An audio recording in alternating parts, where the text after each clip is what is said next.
యోహాను వ్రాసిన 3వ పత్రిక అధ్యాయం 1. అధ్యాయం 1.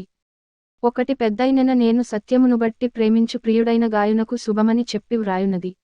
2 ప్రియుడా, నీ ఆత్మ వర్ధిల్లుచున్న ప్రకారము నీవు అన్ని విషయములలోను వర్ధిల్లుచు సౌఖ్యముగా ఉండవలెనని ప్రార్థించుచున్నాను. 3 నీవు సత్యమును అనుసరించి నడుచుకొనుచున్నావు గనుక సహోదరులు వచ్చి నీ సత్యప్రవర్తనను గూర్చి సాక్ష్యము చెప్పగా విని బహుగా సంతోషించితిని. 4 నా పిల్లలు సత్యమును అనుసరించి నడుచుకొనుచున్నారని వినుటకంటే నాకు ఎక్కువైన సంతోషము లేదు. 5 ప్రియుడా, వారు పరదేశులైనను సహోదరులుగా ఉన్నవారికి నీవు చేసినదెల్ల విశ్వాసికి తగినట్టుగా చేయుచున్నావు. 6 నుండి 7 వారు నీ ప్రేమను గూర్చి సంఘము ఎదుట సాక్ష్యమిచ్చిరి. వారు అన్యజనుల వలన ఏమీయు తీసికొనక ఆయన నామము నిమిత్తము బయలుదేరిరి గనుక దేవునికి తగినట్టుగా నీవు వారిని సాగనంపిన ఎడల నీకు యుక్తముగా ఉండును. 8 మనము సత్యమునకు సహాయకులమవునట్టు అట్టివారికి ఉపకారము చేయ బద్ధులమై ఉన్నాము.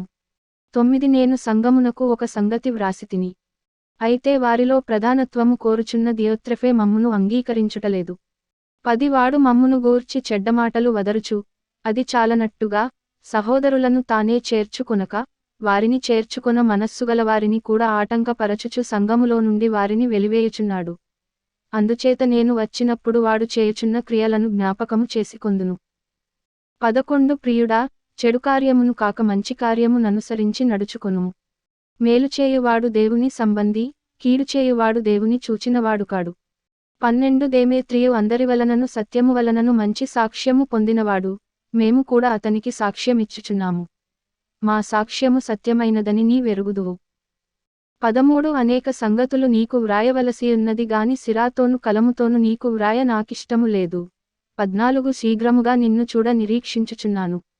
అప్పుడు ముఖాముఖిగా మాటలాడు కొనెదము. నీకు సమాధానము కలుగునుగాక. మన స్నేహితులు నీకు వందనములు చెప్పుచున్నారు. నీ యొద్దనున్న స్నేహితులకు పేరు పేరు వరుసను వందనములు చెప్పుము.